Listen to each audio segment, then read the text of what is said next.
जब एउटा जंगलमा चाहिँ डढेलो लाग्छ तब त्यो जंगल कस्तो उजाड लाग्दो देखिन्छ। त्यसैगरी जब त्यही ठाउँमा पानी पर्छ त्यतिखेर चाहिँ नयाँ नयाँ टुसा जुन चाहिँ एउटा पलाउँछ। त्यसैगरी नै तपाईँ अनि मेरो जीवनमा कुनै एउटा डढेलो लाग्दैछ भने तपाईँ निराश हताश हुन पर्दैन, किनभने हाम्रो जीवनमा नयाँ कुरा आउनको लागि नि जुन समस्या आइरहेको हुन्छ।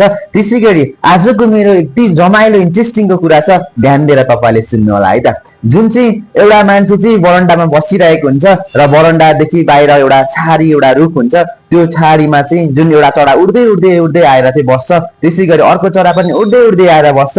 त्यो रुखमा चाहिँ उनीहरूले एउटा गुड बनाउने प्लान गर्छ जुन चराले, र गुड बनाउनको लागि एउटा चरा जान्छ, अर्को कसिङ्गर लिएर आउँछ, अर्को चरा जान्छ, अर्को कसिङ्गर लिएर आउँदै उनीहरूले चाहिँ एउटा गुड बनाउनको लागि स्टार्ट गर्छ। र गुड जुन चाहिँ एउटा उनीहरूले बनाएर राम्रो आकारको गुड एउटा निर्माण गर्छ जुन चराले चाहिँ। त्यतिखेर जुन चरा जब रात पर्दै जान्छ, रात परिसकेपछि जुन दुवै चरा चाहिँ उनीहरूको पेट जुन भर्नका लागि चाहिँ उनीहरूको चारो खोज्नको लागि चाहिँ बाहिर निस्किन्छ।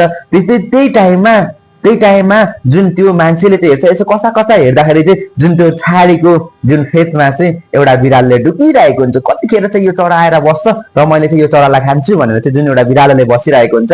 त्यही टाइममा जुन मान्छेले देखिसकेपछि त्यो मान्छेले चाहिँ कुद्दै कुद्दै कुद्दै गएर चाहिँ जुन त्यो रुखको चराको गुडमा चाहिँ जुन मान्छेले चाहिँ एउटा ढुङ्गो लगाएर त्यो गुडलाई चाहिँ छोपिदिन्छ।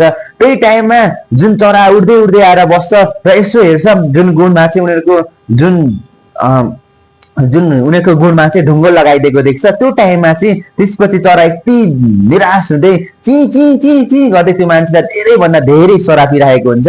जुन त्यही टाइममा अनि त्यसपछि सराप्दै त्यो चराले जान्छ अनि त्यसो जान्छ। त्यसै गरी मैले भन्नुको खोजेको कुरा के भने चाहिँ जुन तपाईँ अनि मेरो जीवनमा कुनै कुरामा जुन त्यसै गरी एउटा गर्ने क्रममा एउटा इन्ड भइरहेको छ भने त्यो भनेको चाहिँ एउटा ईश्वरले माथि बढाइरहेको हुन्छ। जुन टाइममा तपाईँ र मेरो जीवनमा कुनै कुरा एउटा गर्नको लागि चाहिँ तपाईँलाई भोलिको दिनमा चाहिँ अप्ठ्यारो फिल चाहिँ नहोस् भनेर चाहिँ तपाईँको जुन एउटा गर्ने क्रममा जुन कुरा चाहिँ एउटा इन्ड हुन्छ, तर त्यो कुराबाट तपाईँ सक्सेस हुन सक्नु भएन भने तपाईँ निराश चाहिँ नहुनुहोला।